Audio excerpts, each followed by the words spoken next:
Well, it's about time for another lecture. Today's topic will be public opinion. Today's lecture is going to address how public opinion impacts the media as well as elections. What you want to be able to do is you want to be able to leave this particular topic with an understanding of the 7 different effects or terms and then that address public opinion and the media, and then to evaluate which you think has the biggest impact.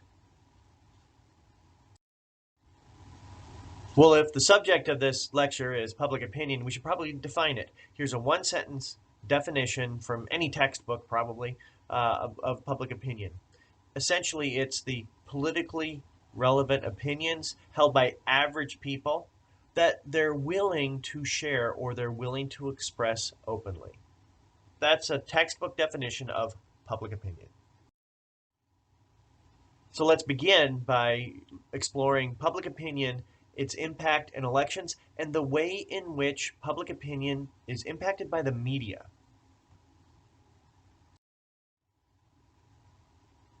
Public opinion impacts the media with something called the horse race effect.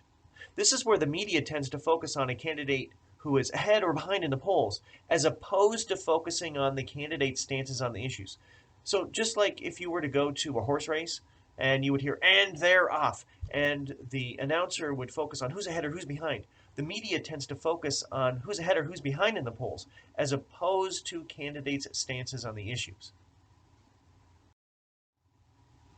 I'd like to pause for a moment and offer a bit of my bias, which I think others would support. For our democracy to work, people need to vote for candidates based upon their opinion of the candidates, not where they stand in the polls. Maybe a better way to compare candidates is to look at their background in politics. What is their plan for the economy? What kind of proposals do they support to try to improve education or protect the environment? Maybe there's some unique foreign policy experience that a candidate has. Those factors should be taken into consideration as opposed to who's ahead or who's behind in some sort of a poll. But that's my bias. The media is also impacted by something called infotainment. What we've seen in the last 20 years is that the news industry has really made a lot of money. And so a lot of news stories are focused on entertaining viewers with the goal of trying to increase their ratings as opposed to informing viewers as to the background of different candidates. Hey, the graphics look great. Things are interesting and fun and maybe even funny, but style and information wins out over substantive investigative reporting. Often these days, what we see is people go to news shows to be entertained, not necessarily to be informed. So this is an action undertaken by actual viewers. If you're conservative, you tend to be drawn to a station like Fox News because you agree with many of the interpretations, and you end up, wanting to be reinforced by something that you enjoy watching. The same would be true for liberals who might be drawn to a station like MSNBC. And here you see some other examples as well. News is entertaining people, not informing people, in part because consumers want it that way. Again, I just want to reinforce one of my biases here. Really, society and democracy loses by this approach if the news organizations are entertaining us rather than informing us. We need those news stories to inform so that we can have a successful representative democracy. Okay, so we've explored some ways in which the media is impacted by public opinion. Let's explore voter behavior. Voters are often impacted by public opinion with something called the bandwagon effect. This is when voters support a candidate who's ahead in the polls, and they support that person because they're ahead, as opposed to supporting that candidate because of the candidate's stances on the issues. They jump on that candidate's bandwagon. While some voters are impacted by the bandwagon effect, others are impacted by something called the underdog effect. This is when voters support someone who is behind in the polls rather than voting for someone because of the candidate's stances on the issues. I always like to include a visual aid. Well, for the underdog effect, here we see an image of underdog. Still, other voters are impacted by something called the throwaway effect.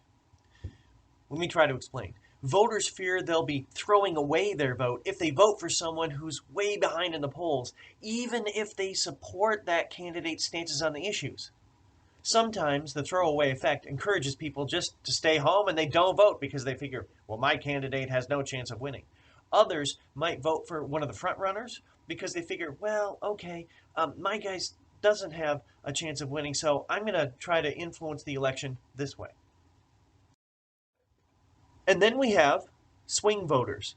As the name might suggest, swing voters are voters who could maybe vote for any candidate in an election, and in most cases it would be either a Democrat or a Republican.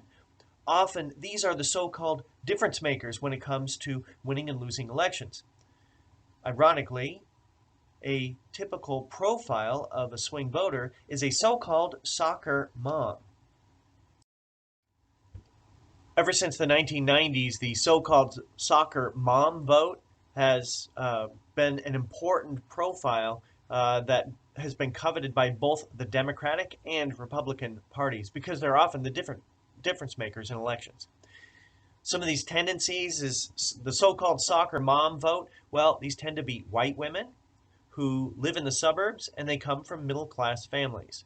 And they've also had at least some college and they're engaged in raising families. Some have careers, some stay home and are homemakers. Swing voters are important in any election because you could kind of predict voter behavior in many cases. Often, we know that about 35% of the voters will vote for a Democratic candidate. And about 35% of the voters, again, no matter what, will vote for a Republican candidate. It's the 30% or so in the middle who determine the difference between winning and losing in an election. The chart on the left helps to identify a voter profile of most Americans. Look and see how many are so-called moderates. Those moderates, those people in the middle, often are the difference makers. A while back, Saturday Night Live took a humorous approach to the so-called undecided voters. I will have a link to this on our Canvas site. You can watch that after the lecture if you like. The last topic I'd like to explore when it comes to the role in elections would be the impact of public opinion and exit polls. Exit polls are polls that are conducted the day of an election as people leave election sites and they're asked, hey, who did you vote for and what were some of the key reasons why you voted for this candidate or this particular topic? It's a way to try to predict the outcome of an election before the results are official. And it also was kind of like, do I dare say, an autopsy, helping to explain why people voted for certain candidates. So next, I'd like to study some of the results of the 2020 presidential election. Here, we see some of the results based upon race. Notice on the left, there are certain categories. Were white, black, Hispanic, Asian voters, and they voted in certain patterns, as seen with the people who voted for President Biden as well as President Trump. Let's look at these in a little bit more detail. Notice the blue circled areas. Many Black, Hispanic, and Asian voters voted for Joe Biden. Many white voters voted for Donald Trump. About 65% of the people who voted in 2020 were white. And you can see the figures for African Americans, Hispanics or Latinos, as well as Asians. Here we see a breakdown of some of the exit poll results based on sex. About 53% of the people who voted in 2020 were female. 56% of women voted for Joe Biden. Donald Trump had an advantage over Joe Biden with 49% of men voting for him as compared to 48% for Biden.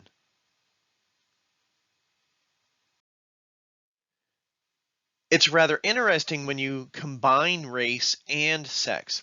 If you see the white circled area here, 33% of the people who voted in 2020 were white women.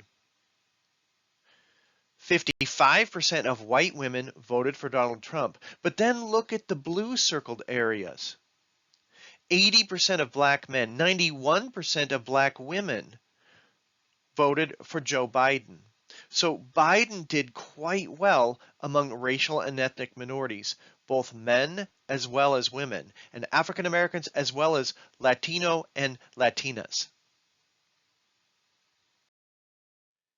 I thought that this was interesting. About 72% of the people who voted had an income of less than $100,000.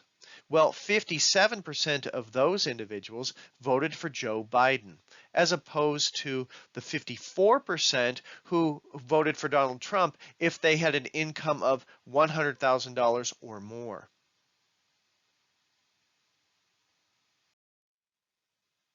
When he first ran for president, Donald Trump did pretty well among union households. However, in 2020, Joe Biden won 57% of the voters, for people who had a union member within their household. So Biden did better among union members in 2020. Where one lives is often a predictor as to how they will vote. Notice how Joe Biden won 60% of the votes for people who live in cities of 50,000 people or more, whereas Donald Trump did really well in rural areas or small communities at 54%.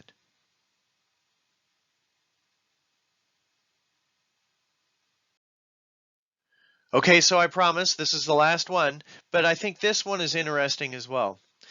Here, this exit poll takes into consideration one's education as well as race in the 2020 election.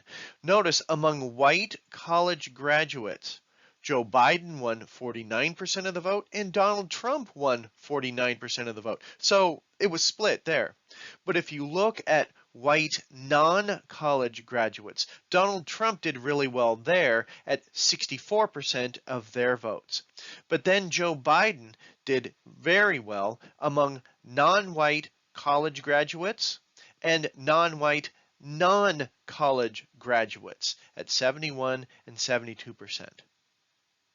It's kind of interesting when you look at the reactions or the voter behavior of different groups of people. That's the value that exit polls provide. Well, how accurate are these public opinion polls? Let's explore it. Well, over the course of this lecture, we've defined public opinion and offered some examples as to how the media, voter behavior, and exit polls impact our political process. What you want to be able to do is you want to be able to define those 7 terms that are listed on the lecture outline and evaluate which you believe has the biggest impact on elections. Well, that's all for today. Hopefully you learned something new about public opinion.